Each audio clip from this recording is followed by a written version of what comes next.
مخبر صادق صلی اللہ علیہ وسلم نے بیان فرمایا، ہر باطل چیز کو سجا کر کے دنیا میں پھیلا دیا جائے گا۔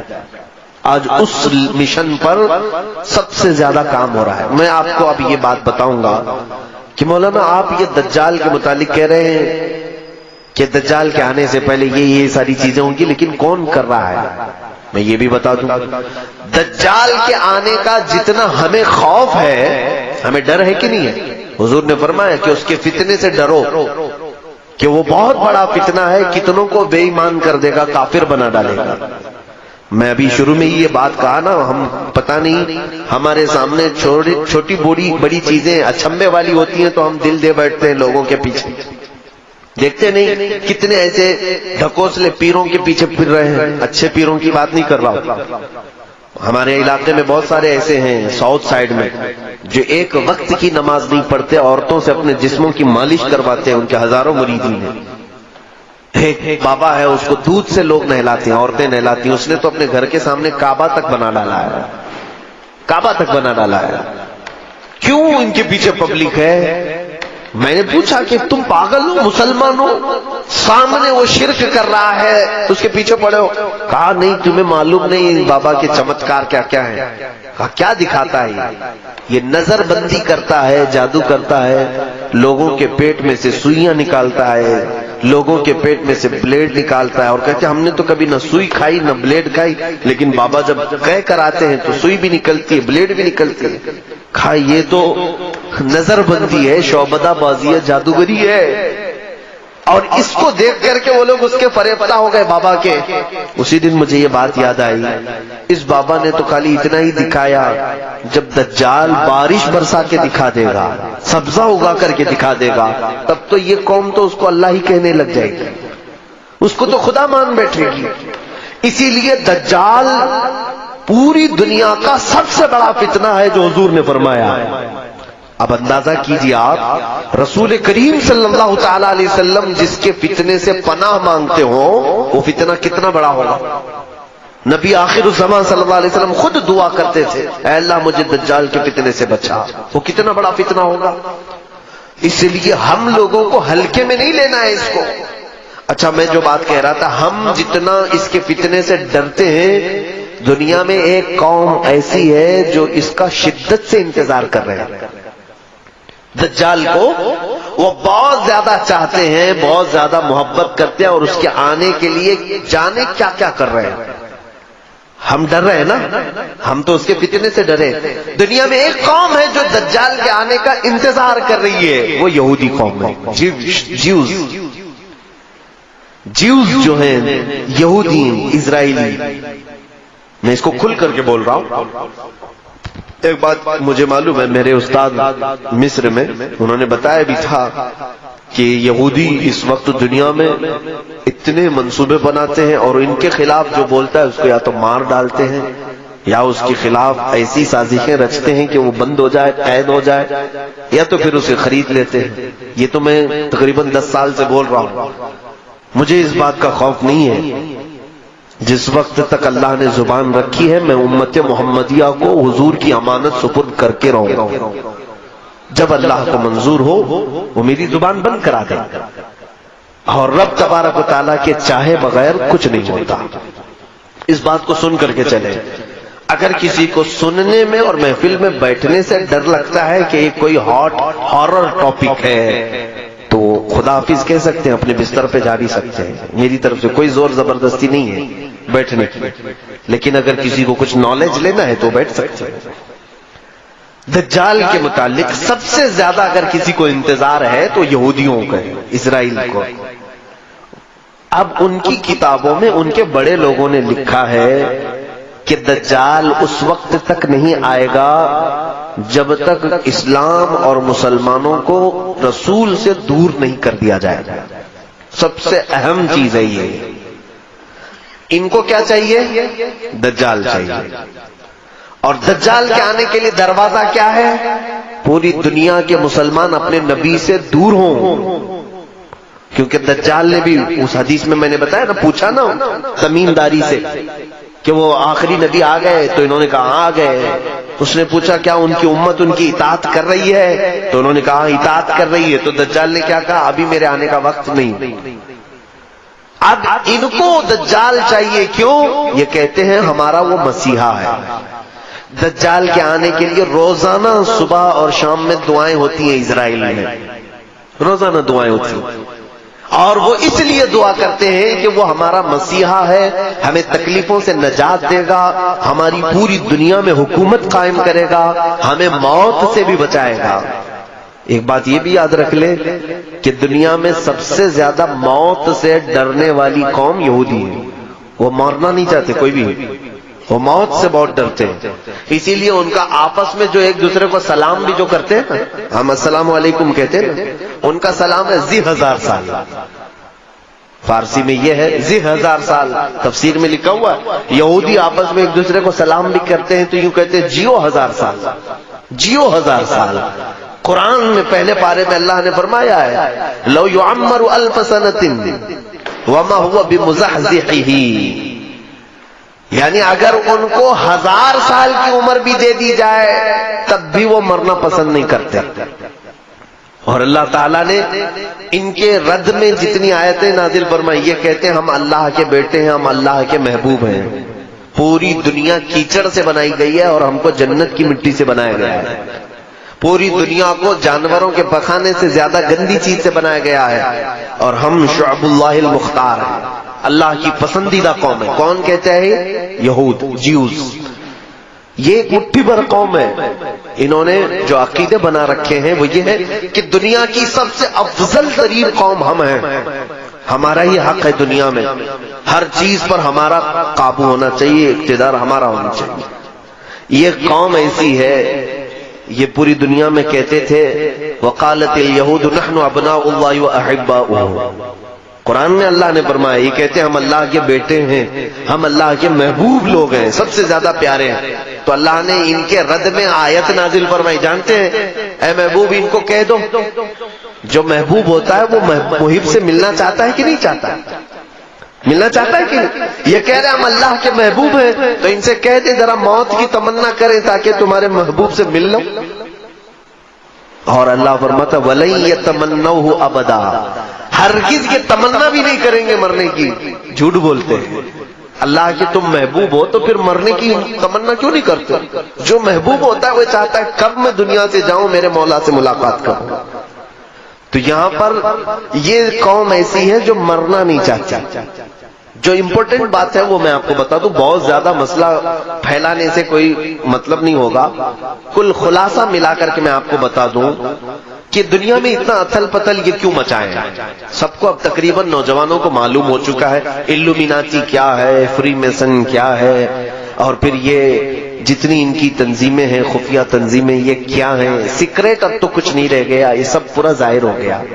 1 آئی، یہ ایک آنکھ کی علامت کیا ہے، ٹرائنگل کیا ہے، 66 کیا ہے، یہ سب یہودیوں نے بنائی ہوئی علامت سے۔ میں بہت سرسری انداز میں جا رہا ہوں کیونکہ پڑھا لکھا طبقہ بیٹھا ہوا ہے، اور اگر نہیں معلوم ہے تو میرے ان اشاروں پر آپ انٹرنیٹ میں سرچ کرو اور معلوم کرو کہ یہ چیزیں کیا ہیں، یہودیوں کی خفیہ تعلیمات ہیں۔ لیکن آپ یہ ہم سے پوچھیں گے آخر یہ کیوں ایسا کر رہے ہیں، ان کو کیا فرق پڑتا ہے، ہمارے پیچھے کیوں پڑے؟ پوری دنیا میں یہ نظام کیوں چینج کرنا چاہتے ہیں، کیوں پوری دنیا کو رد و بدل کرنا چاہتے ہیں؟ ایک ہی ان کا مقصد ہے، کیا ہے جانتے ہیں؟ یہ مرنا نہیں چاہتے، موت ان کو پسند نہیں ہے، اور یہ ہمیشہ جینا چاہتے ہیں۔ دنیا کی ہر چیز پر کنٹرول کر لیا لیکن موت پر کنٹرول نہیں ہو پا رہا۔ اب موت کس کے ہاتھ میں ہے؟ کس کے ہاتھ میں؟ اللہ رب العزت۔ ان کو بھی معلوم ہے، ان کو بھی معلوم ہے موت اللہ کی طرف سے آ رہی ہے، تو کیوں نہ ہم ڈائریکٹ اس اللہ کو ہی ختم کر دیں، معاذ اللہ رب العالمین۔ یہ پلاننگ ہے، اور یہ میں کہہ نہیں رہا ہوں، آلریڈی یہ پہلے ہو چکا ہے۔ ایک ڈاکٹر ہیں، میں نام ذکر نہیں کر رہا ہوں، وہ عیسائیوں کے ایک بڑے ماہر محقق ہیں، انہوں نے بھی اس چیز کی تحقیق میں لکھا ہے کہ پہلے کے دور میں نمرود کی جب حکومت تھی تب بھی یہ یہودی تھے، تو ان لوگوں نے کیا کیا تھا، نمرود جو بادشاہ ہے اس نے ایک بہت بڑا محل بنایا تھا. نمرود بھی بہت لمبی عمر تک جیا، بہت بڑی طاقت تھی، وہ خدا کہلاتا تھا اپنے آپ کو، لوگوں سے سجدے کرواتا تھا، لیکن اب اس کو بھی ایک ہی ٹینشن تھا، کیا؟ موت کا. مر جاؤں تو سارا خدا ختم، سڑ گیا. اس کو بھی موت نہیں چاہیے تھی. اس نے کیا سوچا، پوری دنیا پر میرا کنٹرول، پورے لوگ میرے سجدہ کر رہے ہیں، تو کیوں نہ میں پوری پبلک کو ملا کر کے فوج بنا لوں اور اس خدا سے لڑ لوں. ایک بار ٹرائی کر کے دیکھتے ہیں. اس خدا کو مار کے گرا دیں گے تو پھر اب موت حیات سب ہمارے ہاتھ میں آ جائے گی. یہ پلاننگ اس وقت اس نے کیا تھا. یہ ہماری کتابوں میں نہیں ہے، لیکن پرانی دوسری مقدسات میں موجود ہے. تو اب اس نے ایک بہت بڑا ورلڈ ٹاور بنایا تھا، اس زمانے کا بہت اونچا ایک محل بنایا، عمارت بنایا، اور دنیا بھر کے سارے لوگوں کو ایک جگہ جمع کیا. سب کی زبان ایک بنایا، کہا لینگویج الگ الگ نہیں ہونی چاہیے، سب کی ایک ہی زبان، آپس میں سارے لوگ میرے وفادار. اور سب کو ٹریننگ دیا کہ خدا کے ساتھ لڑنا ہے. سب کو خدا کا باغی بنا دیا سب کو، اور سارے جوش میں. اور اتنی بلند عمارت بنائے. پوچھا گیا کیوں بنا رہے ہو؟ کہا اس پر چڑھ کر کے آسمانوں میں جاؤں گا، اس سے جنگ کروں گا خدا کو اور اس کو گرا دوں گا. میرے پاس پوری دنیا کی پبلک بھی ہے. نشے میں چور آدمی کہاں تک سوچتا ہے. سیاست بہت گندی چیز ہو جاتی ہے کبھی کبھار. آدمی خدا بننے کی کوشش کر ڈالتا ہے اور خدا کو مارنے کی کوشش کرتا ہے. معاذ اللہ رب العالمین. تو اس نے یہ پلان بنایا، اور یہ غالباً انجیل میں ہے، بہت پہلے میں نے پڑھا تھا. اس نے عمارت بنایا اور اوپر چڑھا بھی. پوری پبلک کو کہا کہ تم میرے ساتھ رہو گے، سب کی لینگویج ایک ہی، تم میری حمایت کرو گے، میری فوج میں رہو گے، اور میں اب خدا سے جنگ کر رہا ہوں. ایک بار اگر میں نے اس کو مار دیا تو تم میں سے سب کو میں نے ہمیشہ ہمیشہ کی زندگی دینی ہے. ٹینشن مت لینا. کسی کو 2000 سال چاہیے لکھوا لو، میں 2000 سال دے دوں گا. کسی کو 5000 سال چاہیے میں دے دوں گا. تو سارے لوگ بہت شوق میں تھے کہ مرنا ہی نہیں ہے، چلو یہ ایک کام کر کے دیکھ لیتے ہیں. اب جب وہ اوپر چڑھا تو اب دیکھیے مقدسات جو کتابیں ہیں وہ کہتی ہیں اللہ رب العزت نے اپنے فرشتوں میں سے ایک فرشتے کو فرمایا کہ آؤ، میرے بندوں میں سے ایک بندے نے بڑی بلند عمارت بنائی ہے، چلو ذرا دیکھ لیں. اللہ رب العزت نے فرمایا اور آسمانوں کی طرف نزول فرمایا، اور اپنے ایک فرشتے کو. اللہ تعالیٰ کے فرشتوں کی تعداد کسی کو نہیں معلوم. معلوم ہے کتنے لاکھ، کتنے کروڑ، کتنے ارب، بلکہ اندازہ کرنے کے لیے ایک صرف میں حدیث بتا دوں. جب بھی بارش ہوتی ہے نا، حضرت ابن عباس فرماتے ہیں ہر قطرے کو ایک فرشتہ زمین پر رکھ کر جاتا ہے، اوپر سے برسایا نہیں جاتا. ایک ایک قطرے کو ایک ایک فرشتہ زمین پر رکھ کر جاتا ہے. بارش کے قطرے نہیں گن سکتے تو فرشتوں کو کہاں گن سکو گے؟ تو اتنے لاتعداد فرشتے ہیں، اس میں سے صرف ایک ہی فرشتے کو اللہ نے فرمایا تم جاؤ ذرا نیچے اپنے پر ہلاؤ. وہ فرشتہ نیچے آیا. جبرائیل کو نہیں بھیجا، میکائیل کو نہیں، اسرائیل کو نہیں، بڑے مقام والے فرشتے، ایک فرشتے کو بھیجا. اور وہ فرشتہ نیچے زمین پر آیا. اس نے صرف اپنے پر ہلایا تھا کہ یہ پوری دنیا غرق ہو گئی، اس کا سارا محل ڈھہ گیا، نمرود تباہ ہو گیا.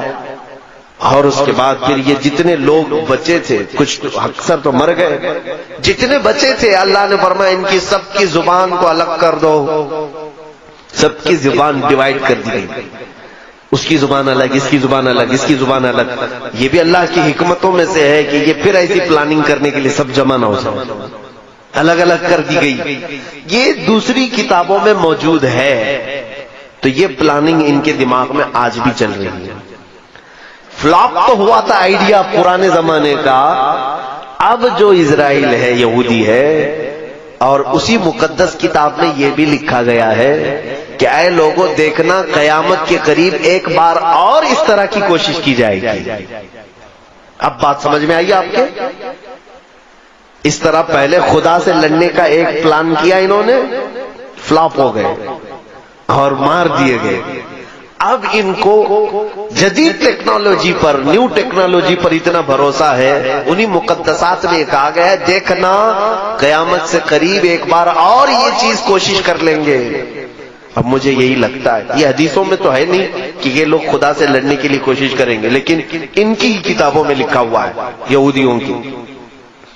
اب مجھے یہی سمجھ میں آتا ہے اسی پلاننگ کے تحت یہ اسی انداز سے چل رہے ہیں۔ ان کو ایک مسیحا چاہیے ہے، وہ دجال ہے جو خدا کا دشمن ہے، اور انہیں معلوم ہے دجال کا پاور کیا ہے، 40 دن میں پوری دنیا میں گھومے گا، لوگوں کو آسمان سے بارش برسا کے دکھائے گا، زمین سے سبزے اگا کر کے دکھائے گا۔ ان کو ایک ایسا پاورفل آدمی چاہیے جو خدا سے لڑ سکے، اس لیے وہ انتظار کر رہے ہیں۔ دوسرے ان کو کیا چاہیے، پوری دنیا کی لینگویج ایک ہونی چاہیے، تو یہ گلوبل لینگویج کے طور پر انگلش کو مشہور کر بھی رہے ہیں کہ سب کی کنیکٹ کرنے والی، سب کو کنیکٹ کرنے والی زبان انگلش ہونی چاہیے، سب کی کرنسی ایک بنانا چاہتے ہیں، اور آج تقریباً یہ کر بھی چکے، ڈالر پوری دنیا کی کرنسی بنتی جا رہی ہے، تقریباً ہر ملک اپنی ٹریڈنگ ڈالر میں کرنا چاہتا ہے، پوری دنیا کی ایک کرنسی ہو، ایک لینگویج ہو۔ اور آپ دیکھنا اکثر ان کے جتنے بڑے پریزیڈنٹ ہوں یا جو سٹارز ہیں، وہ اپنے بیانوں کے بیچ بیچ میں ون ورلڈ آرڈر یہ بات کہہ جاتے ہیں۔ نوجوان طبقہ اس کو نوٹ کر لے، one world order. One world order کا مطلب یہ ہوتا ہے ایک دنیا ایک حکم پر چلے، الگ الگ کنٹری نہیں چاہیے ہم کو، الگ الگ سیاست نہیں چاہیے، پوری دنیا ایک ہی حکومت پر، ایک ہی آرڈر پر چلے، یہ ان کا پلان۔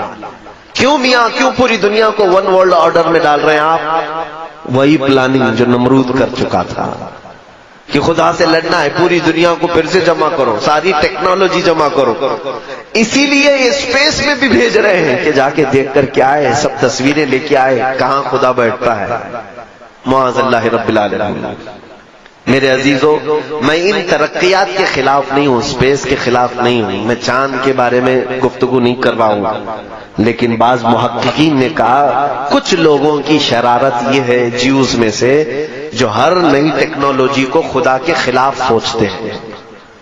یہودیوں میں بھی، آج میں پورے یہودیوں کی بات نہیں کر رہا، بہت سارے یہودی وہ ہیں جو ان شرارتوں کو بالکل پسند نہیں کرتے ہیں، وہ تورات انجیل پر یقین رکھتے ہیں، ایمان رکھتے ہیں۔ عیسائیوں میں بھی سارے نہیں ہیں، وہ بھی اپنی مقدسات پر ایمان رکھتے ہیں، لیکن کچھ ایسے ہیں جن کو عباد الشیطان کہا جاتا ہے۔ یہودیوں میں ایک تنظیم ایسی نکلی جو ڈیول ورشپرز ہیں، یعنی شیطان کی عبادت کرتے ہیں، پوجا کرتے ہیں، یہ ان کا پورا کیا ہوا ہے، پوری دنیا کو بدلا ہوا ہے۔ اب سنیے، اب یہ پوری دنیا میں کیا ہنگامہ مچا رہے ہیں، کیا ہنگامہ مچائیں گے۔ میں باخبر ضرور کرنا چاہوں گا ہر بچے کو، ہر جوان کو۔ میں نے مصر میں ایک کتاب پڑھی تھی، تقریباً وہ 150 سال پہلے کی ایک میٹنگ ہوئی تھی، حاخام کہتے ہیں یہودیوں کو، مولانا پڑھے ہوئے، حاخام، یہ یہودیوں کے بڑے حکیم جو ہوتے ہیں ان کو حاخام کہتے ہیں۔ انہوں نے ایک میٹنگ لی اور اپنے حکیم سے یہودیوں نے پوچھا کہ ہم لڑکیوں کو ننگا تو کرنے کی پوری کوشش کرتے ہیں، لیکن مسلمان لڑکیاں ننگی نہیں ہوتی جلدی، یہ جلدی اپنا لباس اتار کر کے باہر آتی نہیں، ہم نے تقریباً دنیا کو ننگا کرنے کی کوشش کر ڈالی۔ تو اس حکیم نے 150 سال پہلے کی بات بتا رہا ہوں، کیا مشورہ دیا جانتے ہیں؟ اس نے کہا تھا کہ لوگوں تمہیں فطرت معلوم نہیں انسان کی، عورتوں کی فطرت یہ ہے کہ بچپن میں ان کو جیسا پہنایا جاتا ہے جوانی میں ویسی ہی پہنتی ہیں۔ اگر کوئی بچی بچپن سے دوپٹہ پہنتی ہو اور فل کپڑے پہنتی ہو، اچانک 16 سال کی عمر میں اس بچی کو آپ آدھے کپڑے پہننے کے لیے کہیں، نہیں پہن پائے گی، شرم و حیا زیادہ ہوتی ہے۔ آپ ہی کی بات لے لیں، ابھی آپ پینٹ شرٹ پہن رہے ہیں، فل کپڑے پہن رہے ہیں، اچانک آپ کو کہتے ہیں چڈی پہنو اور ہاف بنیان پہن کے باہر آؤ، شرم لگے گی کہ نہیں لگے گی؟ حیا مانے ہوتی ہے۔ جو فل کپڑے پہنتا ہے وہ ہاف کپڑے میں جلدی نہیں آتا۔ ہاں، جس کی بچپن سے ہی ہاف کپڑے میں رکھ دیا جائے، وہ 16 سال کیا، 20 سال کیا، 40 سال کیا، وہ ننگا گھومنے میں اسے کبھی شرم نہیں آتی۔ اس یہودی حکیم نے کہا، اے لوگوں، مسلمان بچیاں اس لیے ننگی نہیں ہو پا رہی آج تک ہمارے پلان کے مطابق کہ ان کے گھروں میں ان کے ماں باپ ان کو فل کپڑے پہنا کر کے رکھتے ہیں، بچیوں کو دوپٹے اڑواتے ہیں، اسکارف پہناتے ہیں، جس کی وجہ سے 16 سال کی عمر میں ان پر تم محنت کرتے ہو، یہ ننگی نہیں ہو پاتی۔ کہا کیا کریں؟ اس یہودی عالم نے کہا ان کی بچیوں کے کپڑے ہاف بنانا شروع کرو، بچیوں کے اوپر محنت کرو، بڑی عورتوں پر نہیں، 16 سال 17 سال کی عمر کی بچیوں پر نہیں، چھوٹی بچیوں پر محنت کرو۔ میں نے یہ ایک عبارت پڑھی تھی، اس کے بعد آج تک میں دیکھ رہا ہوں مارکیٹ میں جب ہم لباس خریدنے کے لیے جاتے ہیں اپنی چھوٹی بچیوں کے، بہت کم ایسا لباس ملتا ہے جس میں فل سلیوز ہوتے ہیں، ہاف کپڑے کے بچیوں کو ہم سب پہنا رہے کہ نہیں پہنا رہے؟ اور ہم تو اگر کسی کو کہیں تو کہے گا کیا مولانا ابھی سے پردہ فرض ہو گیا؟ 2 سال کی بچی ہے، 3 سال کی بچی ہے، کیا ابھی سے ہم اس کو برقع پہنا دیں، نقاب پہنا دیں؟ میاں نقاب اور برقعے کی بات میں نہیں کر رہا ہوں، انجانے میں ہم اس کو ننگا بنانے کی عادت ڈال رہے ہیں، آج ہی سے ہم اس کو ننگا رہنے کی عادت ڈال رہے ہیں۔ یہ ہمارا نہیں میرے عزیزوں، 150 سال پہلے ایک یہودی عالم نے، حاخام نے اپنے یہودیوں کو کہا تھا کہ مسلمان بچیوں کو اگر ننگا کرنا ہے تو ان کی بچیوں کے کپڑے ہاف بناؤ۔ جاؤ آج مارکیٹ میں دیکھ لینا، آپ مارکیٹ میں دیکھو آج کپڑے تو ایسے ہم پہنا رہے ہیں۔ اکثر مسلمانوں کو ہم نے دیکھا کہ وہ دکان میں جا کر کے یہ پوچھتے ہیں کہ ویسٹرن سٹائل کے کپڑے چاہیے بچیوں کے لیے، اور ان کے لیے الگ سے کپڑے دکان والے دیتے بھی ہیں کہ اسکرٹ ہونی چاہیے چھوٹا سا، اور بچیوں کو کندھے شولڈر دکھ رہے ہوں، ان کے جسم کے اعضاء ظاہر ہو رہے ہوں۔ اور وہ بچی جوان جب ہوتی ہے تو فل کپڑوں میں اپنے آپ کو انکمفرٹیبل محسوس کرتی ہے۔ اگر اس کو اچانک برقع پہنا کہتے کیا مجھے قید کر رہے ہو، بچپن سے تمہیں چھوٹے چھوٹے کپڑے پہنتی تھی، ابھی تم اسکارف ڈالو گے، دوپٹہ ڈالو گے، کیا کیا ڈالو گے میرے اوپر، جھلاتی۔ اور ان بچیوں کو ہم نے دیکھا ہے جن کی بچپن سے ہم نے تربیت اچھے ماحول میں رکھی، وہ بڑی ہونے کے وقت میاں ایسا ہے کہ وہ دوپٹے اپنے پورے جسموں پر ڈال کر کے رکھتی ہیں، صرف سر پر نہیں بلکہ کوئی حصہ ان کا جھلکنے نہیں دیتی، وہ حیا بہت زیادہ ہوتی ہے۔ اس پلان کے ہم شکار ہو گئے، ہمارے لباس میں بے ترتیبی جو آئی ہے یہی دجالی منصوبوں کے تحت ہوا ہے۔ یہود جو پوری دنیا کو بے آبرو، ایک ایسی قوم دیکھنا چاہتے ہیں جو خدا سے دور ہو، اللہ تعالیٰ نے جو کہا ہے اس کا مخالف ہو، رسول جو چاہتے ہیں اس کے خلاف۔ اس مشن کے تحت ایک دو نہیں میرے عزیزوں، ہزاروں کام ہو گئے، گنانے کے لیے میرے پاس اتنا وقت نہیں ہے۔ شارٹ میں چلوں، اگر کپڑوں کو دیکھا جائے تو ہمارے کپڑے چھین لیے گئے، لباس بدل دیا گیا۔ ہر نوجوان بچہ آج ہمارا یہ چاہتا ہے کہ مجھے ویسٹرن سٹائل کے کپڑے چاہیے، ہیئر سٹائل مجھے کسی ایکٹر کا چاہیے، لڑکیاں چاہتی ہیں کہ وہ ہیروئن بن جائیں، ایکٹریس کے لباس چاہیے، ایکٹریس کے ہمیں جانتے ہو یہ پورے ایکٹر اور ایکٹریس پر لاکھوں ڈالر کی لاگت پہ خرچ کیا جاتا ہے۔ کون خرچہ کرتا ہے؟ ان کے اوپر پورے جیوز یہودی خرچ کرتے ہیں کہ یہ سٹار ہیں، یہ ماڈل ہیں، ان کو کپڑے پہناؤ اور پوری دنیا کو دکھاؤ، ان کے ذریعے سے پوری دنیا وہی کپڑے پہنے گی جو یہ پہنے گی۔ آپ کو معلوم نہیں ہے بڑے بڑے سٹار الومیناتی ہیں، اب تو وہ اعلان کر رہے ہیں ہم الومیناتی ہیں۔ الومیناتی یہ یہودیوں کی تنظیم ہے جو صرف اسی مشن پر کام کرتی ہے کہ وہ سٹار بن کر کے لوگوں کو اپنی طرف راغب کریں۔ میرے عزیزوں ایک وقت ایسا آئے گا کہ اگر سب کے سامنے کچرا کھائیں گے تو ان کے فین ایسے ہیں وہ کچرا بھی کھا لیں گے، ان کو نشے کے عادی بنا دیں گے۔ ان پر بڑی لاگت کا خرچہ ہوتا ہے سٹارز پر کہ پوری دنیا کے ماحول کو یہ چینج کرنے والے۔ یو کے، یو ایس اے، یہاں پر سب ایکٹر اور ایکٹریس نہیں، وہاں پر سنگرز جو ہے ان کی بڑی ویلیو ہے۔ کوئی بڑا سنگر ہو اس پر لاکھوں خرچہ کیا جاتا ہے۔ فٹ بال پلیئرز جتنے ہیں ان کے اوپر بہت ڈالر کے خرچ ہوتے ہیں کیونکہ ان کے لاکھوں کی تعداد میں فینس ہوتے ہیں، ان کو دیکھنے والی ایک بڑی دنیا ہوتی ہے۔ آپ دیکھیں کسی بھی ایکٹر کی آپ ہسٹری نکال کر کے دیکھیں، اس کے فالوورز کتنے ملینز میں ہیں، کسی کے بلین میں ہیں۔ ایک وہ عمل کرے گا تو پورے ملین لوگ اس کے فالوورز عمل کرنے لگ جائیں گے۔ یہودیوں نے بہت آسانی سے اپنے معاملات دوسروں تک پہنچانے کے لیے پوری دنیا کے کریم طبقے کو چوائس کیا ہے۔ یہ تھے لباس کی بات. اور جب انہوں نے یہ پڑھا ہے حدیثوں میں، ایک بات یاد رکھیں کہ ہم سے زیادہ حدیثیں وہ پڑھتے ہیں. یہ قرآن کے حافظ ہوتے ہیں، محدث بھی ہوتے ہیں، مفسر بھی ہوتے ہیں. آج مصر میں کتنے تو ایسے ہیں جن کو مستشرق کہا جاتا ہے، یعنی اورینٹلائز. یہ لوگ یہودی ہیں اور اسلامی تعلیمات کے ماہر ہوتے ہیں، یونیورسٹی میں پڑھا رہے ہیں. کائرو یونیورسٹی میں میری خود ملاقات تھی ایک ڈاکٹر جو اسلامی شریعت کی کتابیں پڑھاتا ہے، یہودی عالم. یہ ہم سے زیادہ پڑھتے ہیں. جب انہوں نے یہ پڑھا کہ مسلمان سب سے زیادہ ان کا لگاؤ اللہ اس کے رسول سے ہے، کم ہونے کے لیے مین چیز کیا ہے تو رزق ہے. ہمارا سارا معاملہ رزق پر چلتا ہے. اگر رزق اچھا ہے تو دعائیں بھی پہنچتی ہیں، عبادتیں بھی پہنچتی ہیں. اور رزق خراب ہو گیا تو سارا ہمارا کنیکشن کٹ گیا، ختم ہو گیا. ہماری دعائیں اجابت سے نہیں ٹکراتی، ہماری عبادتیں قبول نہیں ہوتی. تو رزق پر ایسا عمل کیا گیا ہے، ایسا کہ پوری دنیا میں آج دیکھیں چند سالوں کے بعد حلال کھانا ہمارے لیے مشکل ہو جائے گا. حلال کھانا مشکل ہے. بہت کم ایسے لوگ ہیں جو بچ پائے ہیں حرام سے، ورنہ تو پورا ایک طبقہ، عرب والے تو پورے کے پورے مبتلا ہیں. ان کے گھر گھر پر KFC اور میکڈونلڈ، سب ہوئے، نہ جانے کتنی ایسی فوڈ کی کمپنیاں پہنچی ہوئی. کئی ایسی کمپنیاں ہیں جو پورک بناتی ہیں، کئی ایسی کمپنیاں ہیں جو علل اعلان بیچتی ہیں کہ ہمارے ہاں خنزیر کا گوشت بکتا ہے. خود ممبئی میں ایک مسلمان پیزا کا ایک ہوٹل چلاتا ہے، مسلمان ہے. اس کے پاس دونوں سیکشن ہیں، پیزا نان ویج اور ویج کا. نان ویج کے پیزے میں اس نے خنزیر کا گوشت ملا کر کے بیچتا ہے. اور اس سے سوال بھی کیا گیا تو کہتا ہے یہ تو آپ کی چوائس ہے، چاہے تو آپ کھائیں، نہیں تو نہ کھائیں، میں زبردستی تھوڑی نہ بیچ رہا ہوں. میرے عزیزوں، کھانے کی چیزوں کو اتنا بدل دیا گیا، اسی لیے میں کہتا ہوں اپنا ٹیسٹ بدل لو.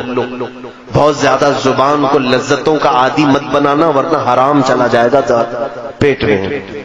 اور پھر ہمارے ہندوستان میں کیا چھوڑا گیا؟ ہر اناج کو، ہر چیز کو، کبھی گائے کا پیشاب ملا کر کے، کبھی پتہ نہیں کیا کیا ملا کر کے. کمپنیاں نہیں آئی ہمارے ہاں، کوئی چاکلیٹ نہیں چھوڑا انہوں نے حرام چیزوں کے ملانے سے، کہ بچے چاکلیٹ کھائیں اور اس میں پتہ نہیں کن کن جانوروں کی چربیاں ملائی گئی. ہزار یہ کہتے ہیں کہ حلال ہے، حلال ہے، لیکن ان کی نیت میں کھوٹ ہے. میرے عزیزوں، ہمارے رزق پر بہت بڑا اثر ہو رہا ہے. میں چند دنوں پہلے چکن کے متعلق ایک بیان کیا تھا. میں حرام نہیں کہتا ہوں گوشت کو، چکن کو، لیکن وہ ہو سکے تو آپ سن لینا.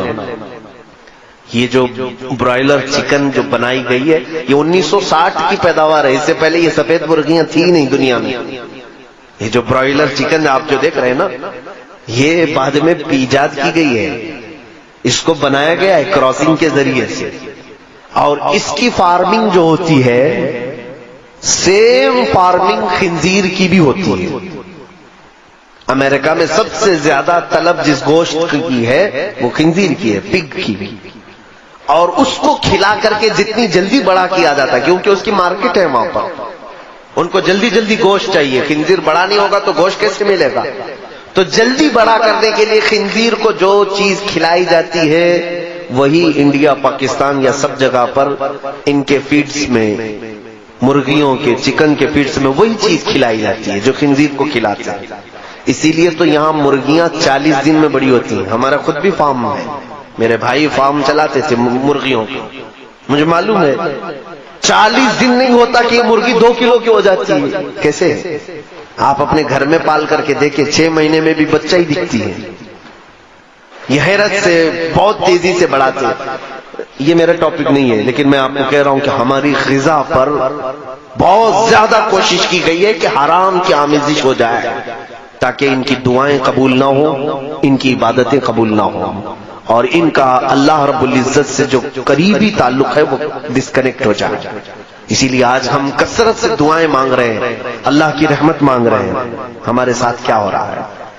حضور پاک صلی اللہ تعالی علیہ وسلم نے فرمایا، جب تک تمہارے پیٹ میں حرام لقمہ ہوگا تمہاری کوئی دعا اللہ تک نہیں پہنچتی، کوئی دعا نہیں جائے گی. اور یہ چاہتے ہیں کہ ہمارے جسموں میں حرام لقمے پڑے رہیں اور ہم دعا کرتے رہے ہماری کوئی دعا قبول نہ ہو. کپڑوں کو لے کر کے اور اس کے علاوہ رزق کو لے کر کے. دوائیوں کا معاملہ تو بہت ہی بڑا ڈیفیکلٹ ہے میرے عزیزوں. ایک پورا ڈرگ مافیا ہے پورے ورلڈ میں. انہوں نے دوائیوں کو ایک دھندا اور بزنس بنایا ہوا ہے. میڈیکل لائن ایک ایسی چیز ہے, اس پر ہی مجھے 2 گھنٹے بولنا پڑ جائے گا. یہ پوری دنیا میں جو دوائیاں بنائی جا رہی ہیں, کہاں دوائیاں بنتی ہیں ذرا تحقیق کر لو. میں بار بار یہی افسوس جتاتا ہوں, ہمارے بچوں کو گیم کھیلنے سے فرصت نہیں, انٹرنیٹ میں فلمیں اور سیریل اور پتہ نہیں ڈرامے دیکھنے سے فرصت نہیں. کاش یہ کچھ نالج والی باتیں بھی اپنے موبائل سے دیکھ لیتے. قرآن و حدیث مستقبل کے بارے میں کیا بتا رہے ہیں یہ بھی انٹرنیٹ میں بہت ساری چیزیں موجود ہیں. میں خود بھی تو مطالعہ کرتا ہوں, میرا سارا مواد میرے موبائل میں پڑا ہوا ہے. میں کہاں کتابیں اٹھا کر کے چلوں. تاریخ کی جتنی کتابیں میں نے پڑھی ہیں میرے انٹرنیٹ موبائل سے پڑھی ہیں, اکثر کتابیں.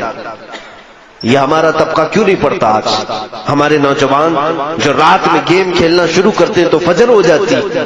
کیا اللہ رب العزت کو تمہیں جواب نہیں دینا ہے کہ رات کس کام میں تم نے گزاری ہے؟ میرے عزیزوں, وقت بہت ہی تنگ ہمارے اوپر آ رہا ہے. یہ تھی باتیں. ڈرگ مافیا تو ایسی ہے کہ ایک گولی, میرے ان سے بھی بہت گہرے تعلقات ہیں, دوائیوں کی کمپنیوں والوں سے بھی. 75 پیسے کی جو گولی بنتی ہے وہ مارکیٹ میں 40 روپے 50 روپے کی بکتی ہے. ایک سٹنٹ جو لگایا جاتا ہے, یعنی بائی پاس سرجری کرنے والے یا پھر انجیوگرافی انجیوپلاسٹی جن کو ہوتی ہے, سٹنٹ لگاتے ہیں, $1 کا ہوتا ہے. $1 تقریباً 70 روپے کا سٹنٹ, اور اس کی قیمت یہاں پر 1 لاکھ 2 لاکھ روپے لی جاتی ہے. خیر یہ تو ان کی تجارت ہے, لیکن جانتے ہیں آپ کئی بیماریاں جان بوجھ کر کے وائرس کے طور پر پھیلائی جاتی ہیں. ہمارے ایک ڈاکٹر شفیق ہیں, ان کی تحقیق ہے, وہ کہتے ہیں کینسر یہ کوئی بیماری ہے نہیں, یہ وائرس ہے جو چھوڑا گیا ہے, اس کا علاج موجود ہے, لیکن چاہتی نہیں پوری ڈرگ مافیا کہ وہ علاج ہو جائے. اگر یہ علاج بہت چھوٹی چھوٹی پتیاں ہیں, افغانستان کی کچھ پتیوں سے ایک ڈاکٹر صاحب نے علاج بھی کیا کینسر کا. وہ کہتے ہیں ان پتیوں پر اور اس کے جوس پر امریکہ نے پابندی لگا دی کہ لا نہیں سکتے تم. کیوں؟ یہ نہیں چاہتے کہ کینسر والے صحیح ہو جائیں. کیوں؟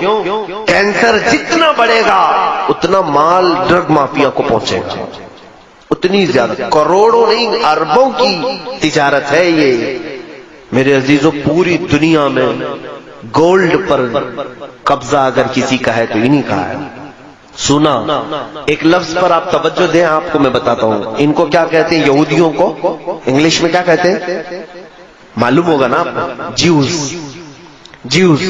اور دنیا میں آپ دیکھنا سونے کی گولڈ کی جو بھی دکان ہے اس کو کیا کہتے ہیں؟ جیولری. کیا کہتے ہیں؟ جیولری. یہ جیوز کا لفظ جیولری کے اندر ساتھ میں رکھا جاتا ہے. وہ یہ تمہیں احساس دینا چاہتے ہیں کہ سونے پر صرف ہمارا حق ہے, سونے پر صرف ہمارا حق ہے. اور یہ بھی آپ کو میں بتاؤں کہ ان کی پلاننگ کہ پوری دنیا میں سونے اور چاندی کو یہ قبضہ کریں گے اور یہ جو بولیں گے وہ کرنسی چلے گی. آج دیکھیں یہ کرنسی کا معاملہ بڑا ڈیفیکلٹ ہے. مجھے آج اعلیٰ حضرت فاضل بریلوی کی یاد آتی ہے. سرکار امام احمد رضا خان فاضل بریلوی رضی اللہ تعالیٰ عنہ 100 سال پہلے ہی ایک رسالہ لکھا ہے, کفل الفقیہ الفاہم فی احکام القرطاس والدراہم. اس پہلے زمانے میں کرنسی کیا چلتی تھی جانتے ہیں آپ؟ سونے کے سکے, چاندی کے سکے. توجہ چاہوں گا, سونے کے سکے, چاندی کے سکے. سونے کے سکوں کو دینار کہتے تھے اور چاندی کے سکوں کو درہم کہتے تھے. درہم اور دینار چلتے تھے پہلے. اب سنیے گا, سونے کا ایک سکہ ہے اور چاندی کا ایک سکہ ہے, اس کی اپنی ایک ویلیو ہے کہ نہیں ہے؟ وہ سونے کا ہے میاں. آج اگر ظاہر سی بات ہے کسی بھی سکے پر بادشاہ کی فوٹو ہوگی جو اس وقت بادشاہ چل رہا ہے, چلے بادشاہ ختم ہو گیا, دوسرا بادشاہ آ گیا, کیا وہ سکہ بیکار ہو جائے گا؟ سکہ خراب ہو جائے گا؟ نہیں, صرف فوٹو بدلنا ہے. جاؤ میلٹ کرو, سنار کو دو, وہ میلٹ کر کے دوسرا سکہ بنا دے گا, لیکن اس کی ویلیو ہے کہ نہیں؟ چلے حکومت ختم ہو گئی, جو سکے چل رہے تھے چاندی اور سونے کے، لے جاؤ سب بیچو. ارے آپ کو تو کلو کے وزن پر قیمت ملے گی. سونے اور چاندی کی ویلیو ہے کہ نہیں؟ یہ یہودیوں نے پوری دنیا سے سونے اور چاندی کے سکوں کو ہٹا دیا اور اس کی جگہ پر کاغذ کے ٹکڑے لائے. کاغذ کے ٹکڑے، پہلے نوٹ تھی نہیں پوری دنیا میں کہیں پر. یہ کاغذ کے ٹکڑوں کو لائے اور اس پر لکھ دیا 1000، تو اب ہم سمجھ رہے ہیں 1000. اس پر لکھ دیا 2000، ہم سمجھ رہے ہیں 2000، جبکہ وہ کاغذ بھی اتنا ہی ہے جتنا نیوز پیپر والا کاغذ ہے. کوئی فرق نہیں ہے پیپر میں. ہاں تھوڑا اچھا کاغذ استعمال کرتے ہوں گے، پرنٹ نکال سکتے ہیں آپ، لیکن وہ کاغذ اس کی ویلیو ہے اپنی. وہ تو ابھی ہمارے سب کو سمجھ میں آ چکی ہوگی. 2 سال پہلے صاحب نے اعلان کیا تھا رات میں کہ آج سے 9 بجے کے بعد 1000 اور 500 کے نوٹ کی ویلیو ختم. تو دوسرے دن وہ کیا ہو گئے؟ آج اگر آپ کے جیب میں 1000 روپے کی پرانی نوٹ ہو تو آپ کو مجرم سمجھ کے پکڑ کے لے جائیں گے. عزیزو، یہ کرنسی ایسی ہے کہ اس کی اپنی ویلیو نہیں ہے. اگر کسی کے پاس اس زمانے کے، چلیے میں کہتا ہوں 1000 کے نوٹ جمع ہیں، بہت سارے ہیں، بھول گئے تھے آپ چینج کرانا، انہوں نے تو ٹائم بھی دیا تھا 2 مہینے کا، چینج کرا لو، بھول گئے تھے، ابھی اب کہیں تھیلی سے نکلا. آج کے زمانے میں کہاں لے کے جاؤ گے آپ؟ 1000 کے نوٹ ہیں، کہاں لے کے جاؤ گے؟ RBI بھی نہیں لے رہی ابھی. کسی بینک میں جاؤ گے، میرے 1000 کے پرانے نوٹ بدل کے اب 2000 میں دے دو. کہا وہ دروازہ بند ہو گیا. کہا کیا کرے؟ تو بینک کہے کہ جاؤ کسی بنیا کو دے دو، پوڑیا بنائے گا، شکر ڈال کے بیچے گا. اس کے علاوہ تو ان نوٹوں کا کچھ کام نہیں. یا تو آپ کلو کے حساب میں بیچ کے چلے جاؤ. لیکن سونے اور چاندی کی کرنسی کے ساتھ ایسا ہو سکتا ہے؟ اسی لیے سونے اور چاندی کی کرنسی کو پوری دنیا سے ہٹا دیا گیا. یہ چاہتے ہیں کہ کرنسی صرف اور صرف نوٹ کی چلے. اب اور آگے سنیے، اب آگے کا پلان یہ ہے کہ کرنسی یہ بھی ہٹا لی جائے گی، کیش لیس کر دیا جائے گا آپ کو، اور آپ کے ہاتھوں میں اب نوٹ بھی نہیں ہوں گے. دیکھیں آپ ڈیجیٹل انڈیا کا نعرہ لگتا ہے کہ نہیں لگتا؟ آپ کے پاس پے ٹی ایم ہو، ATM ہو، موبائل سے آن لائن آپ پے کر دیجئے. آن لائن سسٹم چل رہا ہے کہ نہیں؟ اب کوئی بھی پیسے بہت زیادہ لاکھوں کے جیب میں لے کے نہیں گھومتا، بلکہ اب آن لائن ٹرانزیکشن زیادہ ہے تو کوئی موبائل سے کر دیا یا پھر ATM سے کر دیا. اس سے بھی آگے کی بات سنیے آپ، اس سے بھی آگے کی بات. یہاں کوئی بٹ کوئن والے لوگ ہیں کیا؟ بٹ کوئن اگر ہے تو توبہ کر لیں، اس سے باز آ جائیں. بٹ کوئن ایک کرنسی ہے جس کو آج تک کسی نے نہیں دیکھا، لیکن اس وقت بہت زیادہ وہ خریدی جا رہی ہے. بٹ کوئن یہ مافیا چلا رہے ہیں اس کو، کچھ مجرمین ایک کرنسی چلا رہے ہیں پورے ورلڈ میں. اللیگل ہے یہ، لیکن اس کی قیمت جانتے ہیں؟ ایک بٹ کوئن 12 لاکھ 13 لاکھ کی بکتی ہے آج، اور بیوقوف لوگ خرید بھی رہے ہیں. آج خریدا آپ نے 12 لاکھ، کل بیچو تو شاید 13 لاکھ میں بک جائے. تو سوچتے ہیں راتوں رات ہم لاکھوں کما رہے ہیں لوگ آن لائن، لیکن وہ ہاتھ میں نہیں ہوگی آپ کے. وہ کرنسی آپ کیسی دکھتی ہے وہ معلوم نہیں، لیکن آن لائن ہے. یہ ان کے منصوبے سنیے. ایک حدیث کی طرف آ کر میں اپنی گفتگو کو سمیٹتا ہوں، ختم کرنا ہے، آخری بات ہے. یہ گفتگو رات بھر چلے تو بھی ختم نہیں ہوگی جو ٹاپک انہوں نے دیا ہے. بس میں آپ کو صرف ایک چسکی دے کر کے جا رہا ہوں، بس کہ آپ ایک گھونٹ پی لیں، انشاءاللہ بعد میں پانی پھر سے پلایا جائے گا. آگے کا پلان یہ ہے کہ کیش لیس کر دو، اور ATM پے ٹی ایم کچھ کارڈ بھی نہیں، بلکہ کرپٹو کرنسی ایک آئے گی. کرپٹو کرنسی کیا ہے؟ ایک چھوٹی سی میموری کارڈ کی طرح سا ایک چپ، جیسے موبائل میں ڈالتے ہیں آپ، اس میں سارا ڈاٹا آتا ہے کہ نہیں آتا؟ چھوٹی سی چپ آپ کو انبلٹ کر دی جائے گی ہاتھ میں، اور یہ آلریڈی آسٹریلیا میں چل رہا ہے. ہاتھ میں انجیکٹ کر کے ایک چھوٹی سی میموری کارڈ اس کو ڈال دیا جائے گا. اس کے اندر آپ اپنے بینک کھاتے پورے اس کے اندر رکھو، آپ کے گھر کے پیپر، جائیداد کے پیپر، جتنا ڈاکیومنٹس ہے وہ سب اس کے اندر رہے گا. ظاہر سی بات ہے پیپر گم ہو جائے تو بھی کچھ فرق نہیں، آپ پیپر جلا دو، نوٹ ختم کر دو، سارا آپ کا کہاں ہے؟ آپ کے ہاتھ میں. آپ کو تو اچھا لگے گا نا. اب کارڈ لے کر کے چلنے کی بھی ٹینشن نہیں, پیسے لے کے چلنے کی بھی ٹینشن نہیں, میرے ہاتھ میں چپ ہے, اور چوری ہونے کا بھی ڈر نہیں, کوئی چوری بھی نہیں کر پائے گا. کیا کرے گا؟ تو سب کو یہ آسان لگ رہا ہے, اور لوگ قطار میں لگ لگ کر کے ان بلٹ کروا رہے ہیں کرپٹو کرنسی کو. لیکن اس کا دوسرا پارٹ کیا ہے جانتے ہیں آپ؟ اچھا, اس کو آپ کیسے دیکھیں گے کہ میرے اکاؤنٹ میں کتنے؟ آپ اپنے انگوٹے کا اپنا تھم کہیں پریس کریں, تھم پریس کریں گے آپ, تو آپ کا پورا جتنا اکاؤنٹ ہے وہ ڈیجیٹل میں دکھائی دے گا کہ آپ کے پاس اتنے لاکھ روپے ہیں, اتنے ہزار روپے ہیں, آپ کے جائیداد کے پیپر یہ ہیں, سب آپ دکھا سکتے ہیں کسی بھی جگہ. وہ ہوگا کچھ پلان, میں نے تو اب تک دیکھا نہیں, لیکن سنا ہے یہ چل رہا ہے. اب اس کے بعد کیا ہوگا؟ اس کے بعد کیا ہوگا؟ ہم نے کرنسی سب ہٹا دی, گھر میں بھی پیسے نہیں, بینک میں بھی پیسے نہیں, کہیں نہیں, سب کہاں ڈال دیا ہم نے؟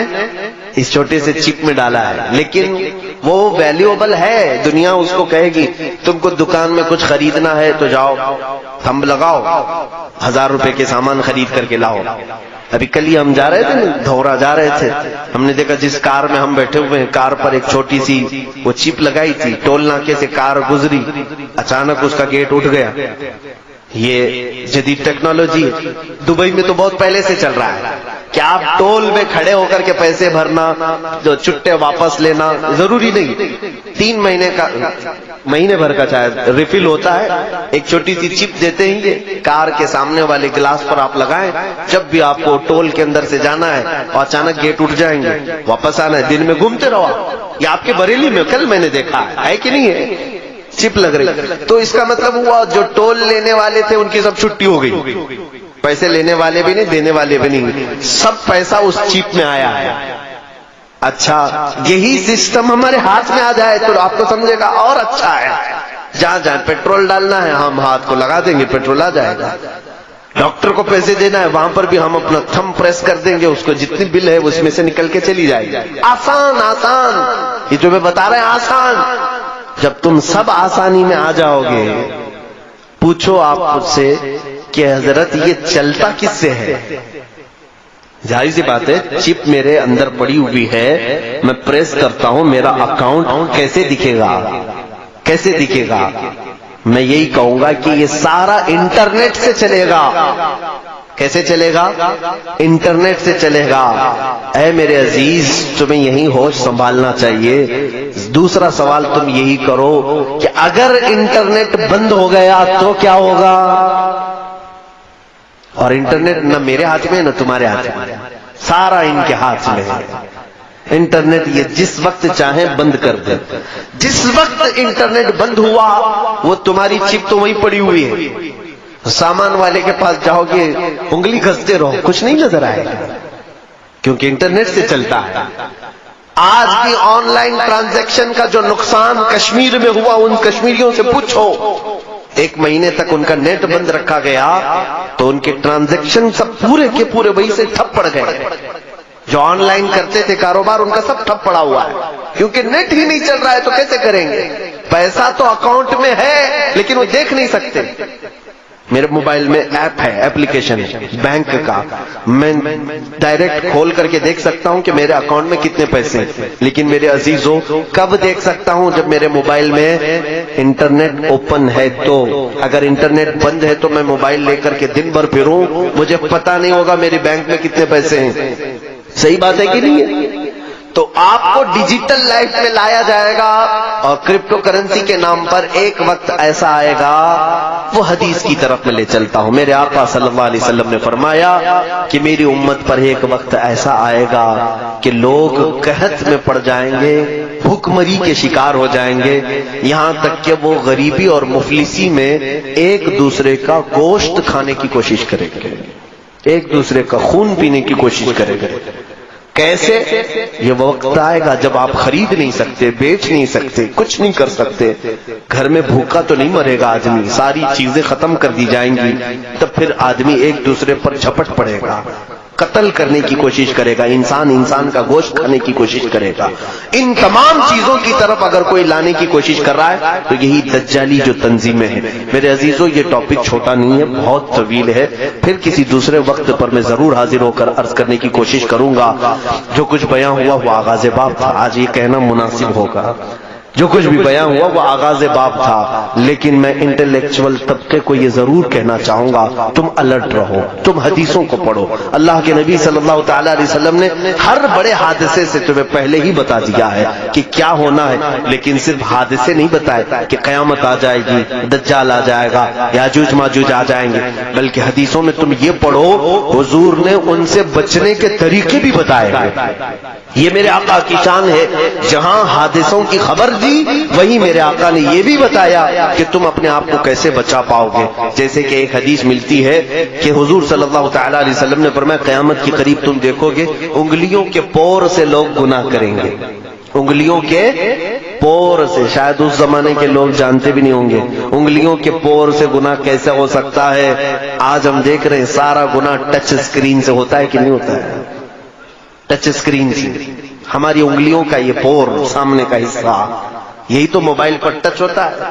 ہر نوجوان بچے اور بچیوں کے ہاتھوں میں جو آج موبائل ہے، اور اپنی تنہائی میں اور اپنے مجمع میں یہ کیا کیا دیکھتے ہیں یہ اللہ جانتا ہے، اور وہ بھی جانتے ہیں کہ اکثر لوگوں کا موبائل غیر امانت دار ہے، بہت سارے لوگوں کا موبائل ان کے دل سے زیادہ غلیظ ہو چکا ہے۔ میرے عزیزوں، یہ ہم انگلیوں سے اتنے گناہ کر رہے ہیں جتنی ہماری شرمگاہ بھی اتنے گناہ نہیں کرتی جتنا ہماری انگلیاں گناہ کر رہی ہیں۔